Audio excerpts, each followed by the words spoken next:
This is Splice. Thank you again for taking time to be here and to share what we've been working on. Sorry, but we have to start the presentation with me first, so be patient, okay? I want to begin by taking you to the very start where it all began. I want to introduce our small but very productive production company. So I am from Probe. So it's an independent media production company founded by broadcast journalist Cheche Lazaro in the 1980s. This is Probe, your Friday night news magazine for television. Some of you may remember that the Probe team began nearly 2 years ago as Probe on Channel 2. Probe is an investigative news magazine that comes. So we are one of the pioneers of documentary filmmaking, and we are also the first investigative news magazine in the country. So fast forward to 2016, to keep up with the changing times, we started doing content for digital. We produce digital series covering politics, history, culture, and the arts. As you can see, so Cheche is still active until up to now, and let's have a good conversation. We've been continuously producing shorts for Facebook and other social media platforms like Instagram and TikTok.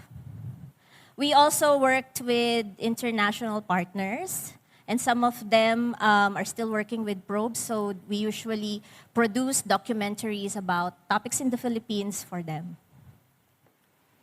It's also important to highlight that in 2019, we started to work on Probe Archives. So in its 30-year run as a production company, we have put together an extensive collection of archives covering the stories done by Probe since the 1980s. So from 2019, we have been digitizing 14,000 tapes, including U-matic and Betacam tapes, turning them into usable materials for social media. Because Probe has been in the business since the 1980s, we have seen it all. EDSA revolution,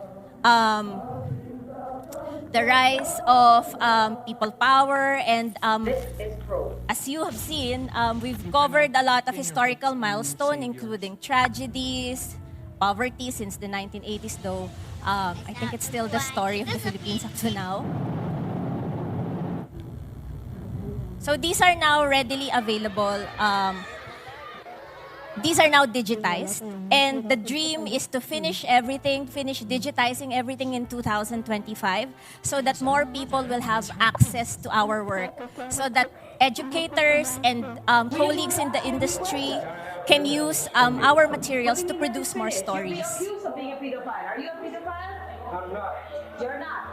Okay, then talk to us if you're not.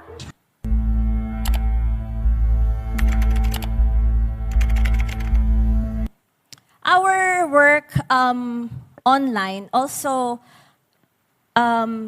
made us realize the proliferation of fake news in social media.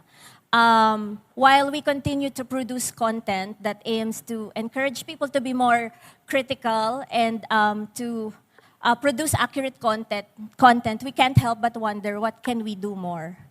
In 2021, we were lucky enough to be one of the fellows of a fact-checking fellowship. We got in, and we thought to ourselves, okay, maybe this is what we can do more. So we welcome our fact-checking era. We introduced Check X, check meaning correct or true, X meaning false or wrong.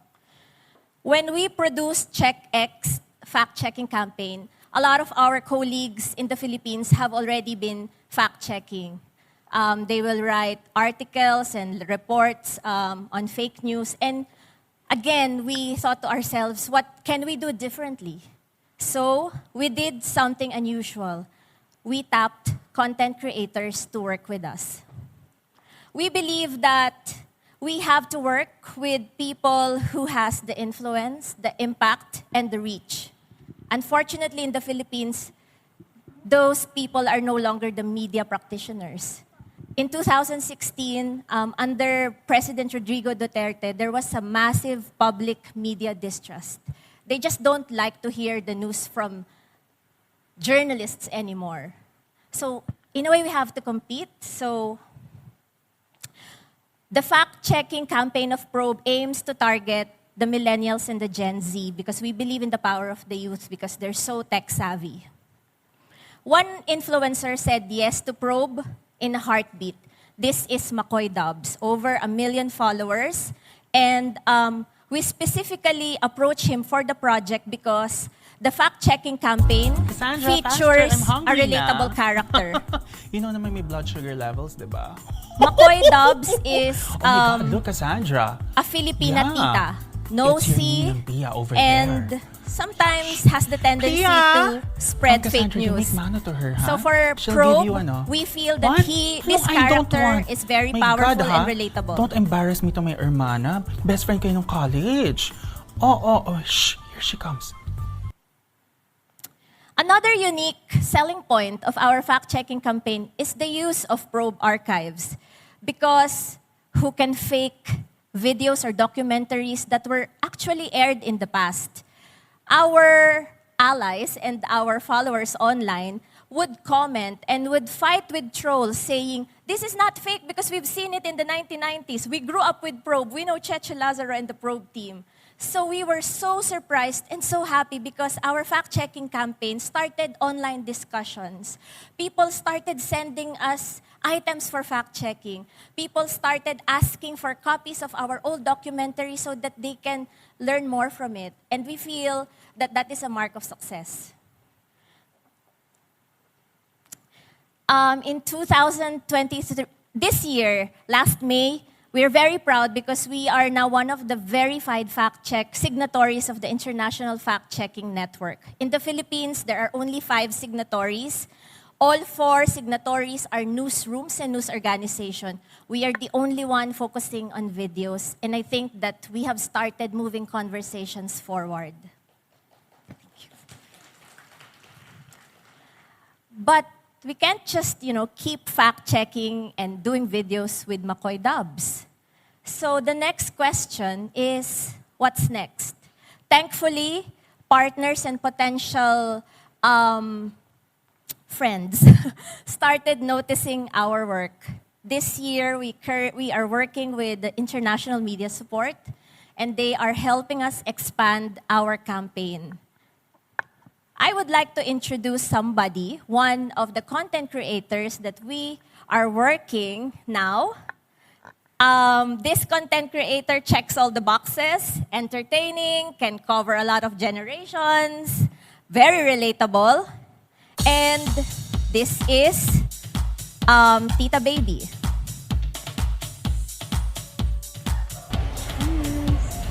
So Tita Baby is a drag queen. And even before working with Probe, Tita Baby has already content on disinformation and fake news. So as you can see, she is again another relatable character. Your Tita Baby is someone... Excuse me, Jennifer. I hear my name. Hello, everybody. Good morning. Did you fact-check my name? Your escalator is not working, CIC. What do you mean? You're Tita Baby, right? Yes, hello. Good morning, everybody. Did you expect that it will be me that you saw yesterday in the plenary? Of course not. Welcome. Thank you. My name is Tita Baby. I am a motherly auntie of social media and of Philippine drag. I started my career as a content creator, but some content creators cannot go on stage and speak like me. Look, the Filipinos are laughing because it is true. So now, working together with Probe, we are not only going to stay in the realms of social media, we can actually now go out and speak the truth. Thank you, Jen, for inviting me, and IMS is here. Thank you very much. And of course, Alan and Rishad, I'd like to thank you for inviting me over. Tita Baby, Yes. I think they want to know why you think you are perfect for this fact-checking campaign. Okay. Candidate number one, Thank please you very step much for that forward. very interesting question. Why am I perfect? I am always perfect, period. For anything. But particularly for this campaign, first of all, in the Philippines, I don't know if in your countries this is the same, but in the Philippines, there is a auntie culture. Tita is Filipino for auntie. Okay, the Filipinos are very fond of their mothers and their aunties, very maternal culture. And the opposite side of the mother is your auntie, who is a strong-willed, very tactless, very vocal, and very successful because she doesn't have children. You know what I mean, right? So there is a very strong tita culture or auntie culture in the Philippines, and I think that is one of the gifts that I discovered while I was doing my social media work. Yeah, and that's one. Number two, while there are any baby boomers here, raise your right foot. Right foot. Right hand, baby boomers? None. Or at least nobody wants to admit. Millennials. Millennials? Wow, more millennials. Okay. Now, there is a silent war going on between the baby boomers and the millennials. The millennials will say, you know what? You are destroying our world. You emptied the seas of the fish. You destroy our environment. Meanwhile, the baby boomers are like, we are older, we know everything. Right? Meanwhile, there is a generation in between them. It is called Gen X. And I am actually a Gen Xer. I was born back in 1978. So, while they are bickering, your strong-willed tita just, have wine and popcorn watching their bickering.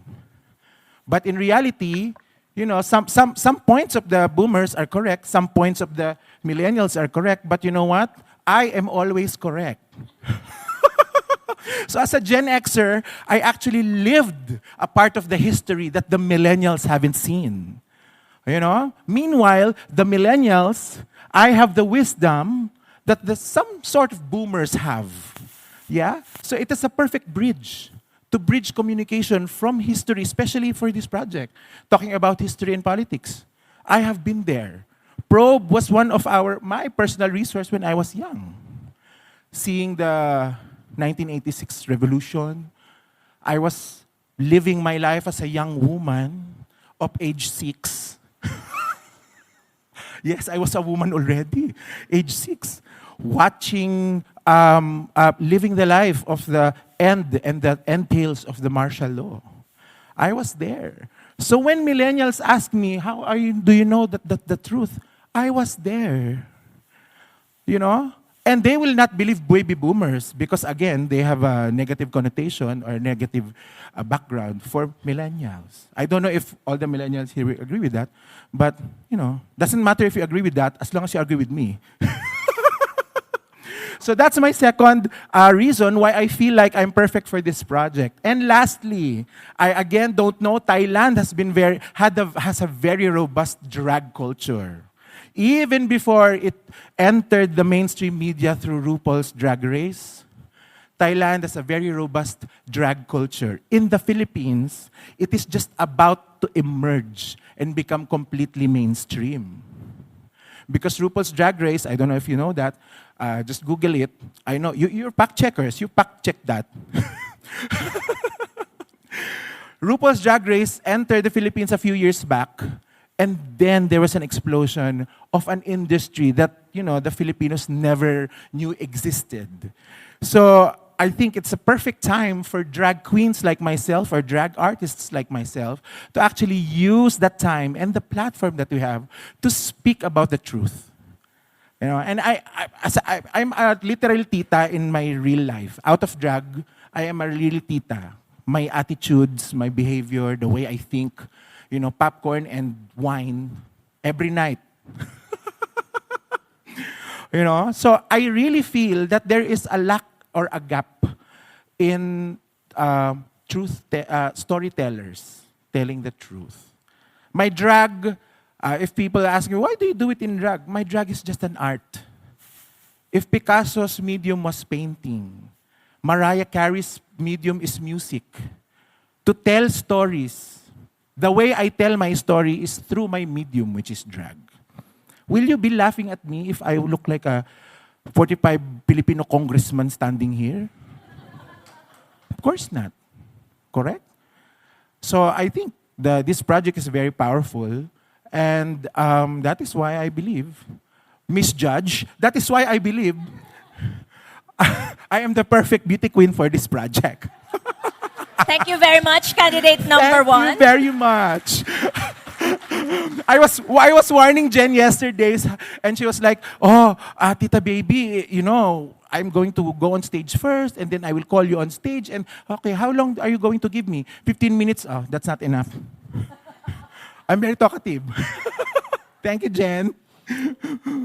You might also want to ask, so what now? Are you just gonna produce short videos with drag queens? No, we won't stop in producing videos, because this project also aims to capacitate other content creators. We're very proud that we're working with an additional 5 to 6 content creators. All of them has a big following.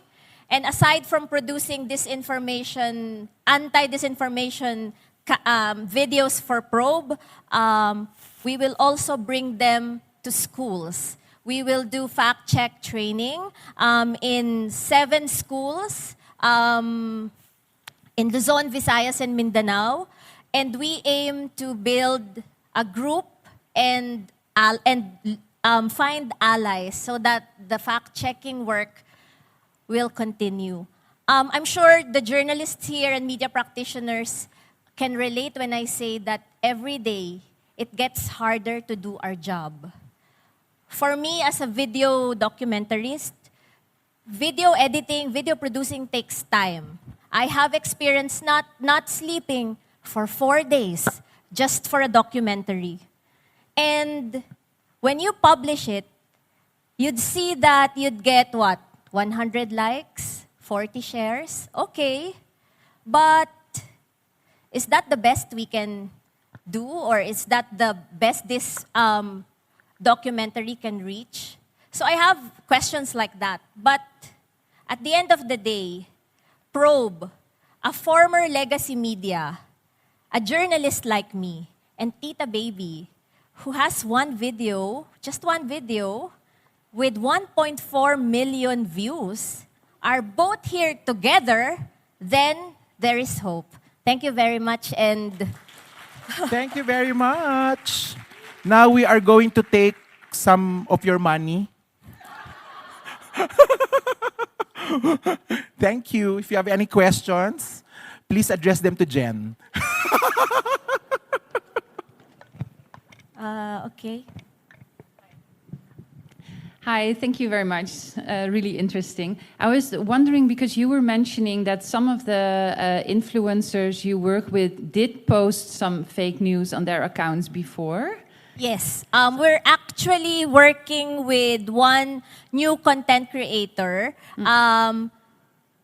who actually has no idea how sharing and posting works. Okay. This person with, again, a high number of following, will just share stuff from the internet because it's getting viral. So just to, like a bandwagon effect. So we will work with him, and that's the takeoff point of the story of this content creator. So that it's, again, relatable that, these things happen, but it doesn't mean that we can't do anything about it. So these content creators that we will work with will undergo fact-check trainings from Probe and our partner media organizations that are also verified signatories of the IFCN. Yeah, because I was wondering what happens when the campaign stops and then this person continues his own or her own career and maybe posts again fake news, you know? So, but they will get trained as well in fact checking. They will be getting training from us, and as while they are under probe, we're looking at this long term. We have an open corrections policy, so that in the event that there are inaccuracy in their content, we are open to being transparent and actually correcting the uploaded piece. It's very rare in the Philippines to have that open corrections policy. We also have a designated email where they can send their tips, or if they think that the fact check pieces are biased or not fair. Allow me to dovetail something, Jen, and add something. As a content creator also, I believe that my fellow content creators need to learn how to apologize. Need to learn how to apologize and need to skillfully correct their mistakes. And through what Probe is doing, if they will be empowering creators like myself on the proper way of correcting fake news or correcting emotional posting, then that will be a very powerful tool to actually, convince the followers, convince the people. I've seen content creators who posted,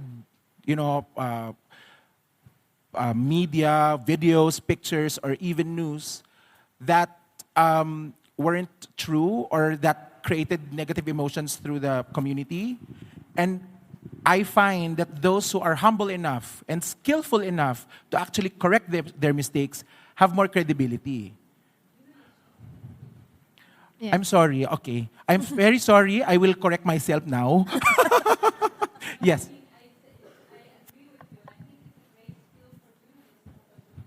Oh, yes. I will take note of that and remind Jen. Yes, thank you so much. Tita Baby, thank you for coming. Thank you for also coming to our disinformation forum earlier in the year.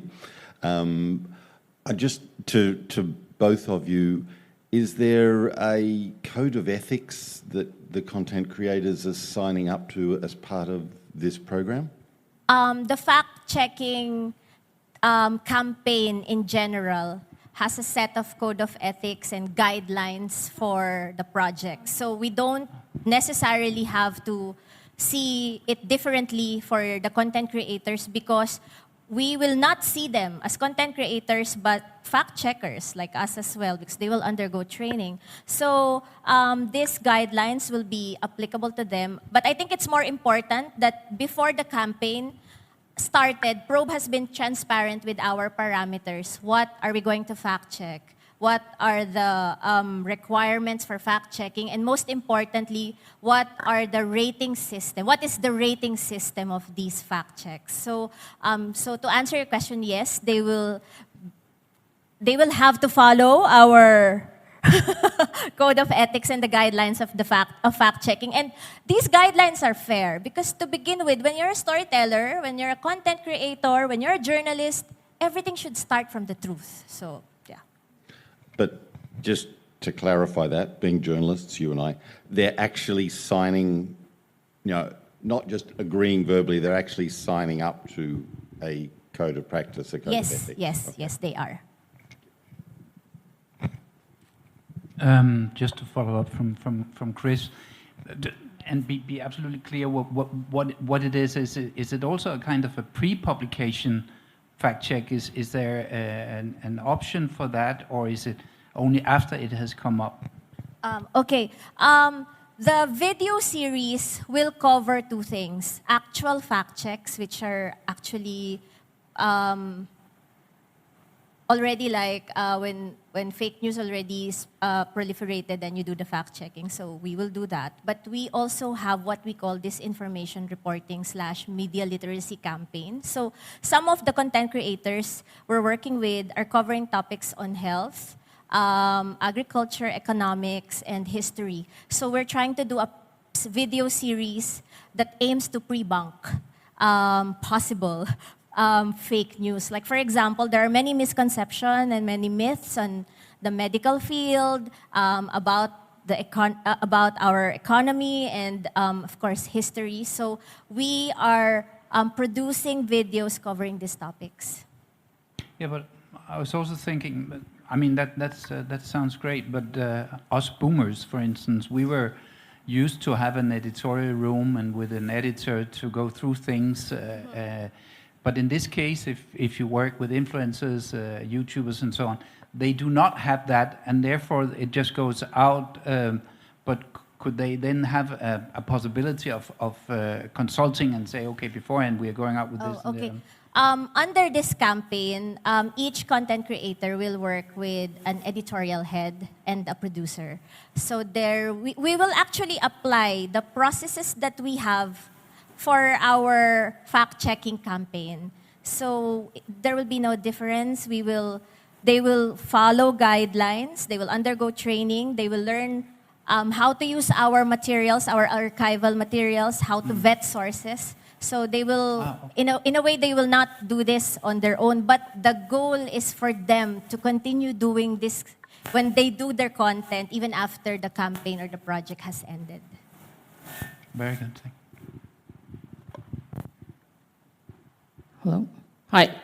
I have two questions. One, what I've seen behind the scenes with fact-checking is a lot of times media organizations bicker with the fact-checkers. And usually there's a conflict that ensues after the fact-checking is done, especially when there are platform-specific demotions and so on and so forth. How do you handle that conflict with creators when you're pointing out their incorrections or false news? We've been doing this fact-checking campaign since 2021, and we haven't had problems with the content creator that we've worked initially, McCoy Dubs. But in the event that will happen, I think it's very important to really start on the same page. Like you have to be on the same page. What is this project all about? What is the process? What is the system? And then again, if we do not agree, of course we cannot force them to fact check items that they're not comfortable with, because these content creators will not fact check political stuff, only. So they have to be comfortable with the topic that they will cover. But for our content creators that will cover his history and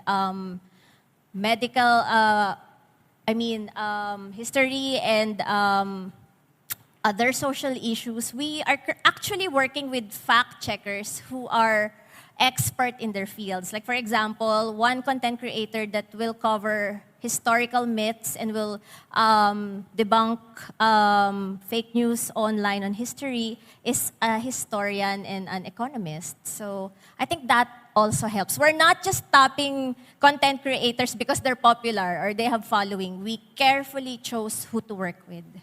My second question is, since you have all this archive, are you planning to use some sort of AI for, let's say, image banking to make sure that, people are rating the images properly? Because there's not a lot of databases of videos out there.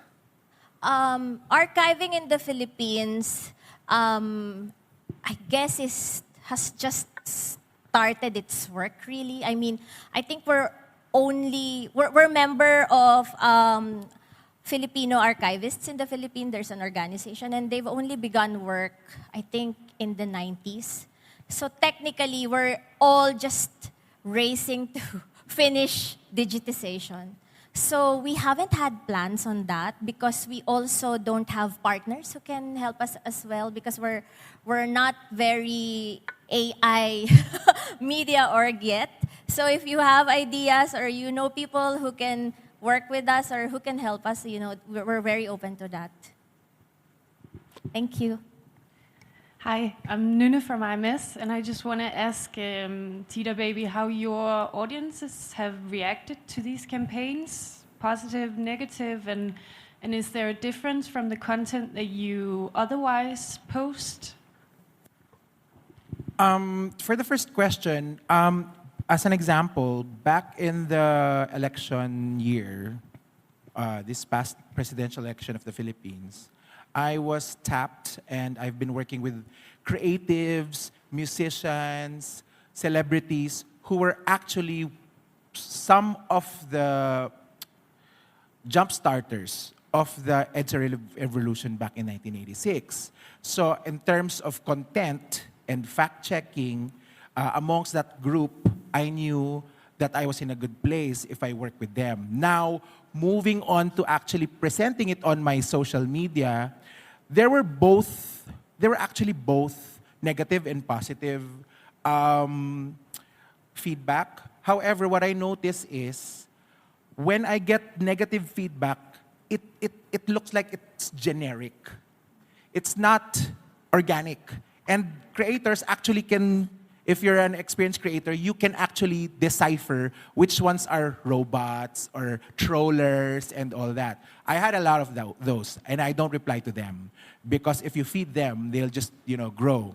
On the other side, positive side, I feel like my audience or the audience at large really wanted something else as an outcome of the elections, to the point that they were actually direct mailing me, messaging me directly and telling me that I was doing a good job for telling the story, that the humor that I inject is just the salt and pepper to taste. But the real meal was producing the story, or the content. So there were a lot of personal and heartfelt feedback positively. The negative ones, although I'm not saying there weren't organic negative ones, there were. But I feel like it discredits them because there were a lot of, trollers or... So there. In terms of, on your second question, I find that humor for me, or drag, is just the appetizer for what the message is. So I use it because if I come to you or anybody and tell them that this is the truth, point blankly, there will be a lot of resistance. So I use my gift as a comedy queen or a drag queen to actually just, put a little bit of salt and pepper to taste on the truth, that it will be more palatable and, just probably inspire thought and thinking, just to accept what I'm presenting and the story that I'm telling. I hope I answered your question.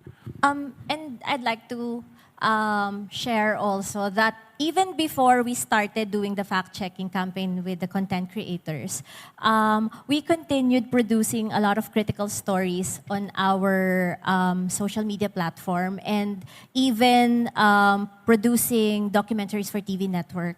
We produced an investigative documentary about the impact of coal in the Philippines and highlighting one big business, the San Miguel Corporation, in that documentary. We also did...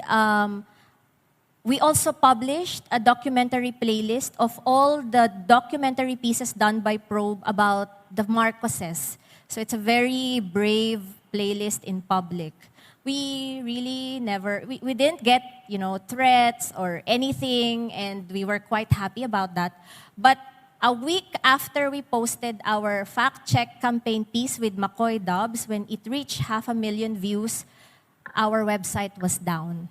So we thought that, we are a small team member. So I texted my associate, did you pay our website subscription? I couldn't access it.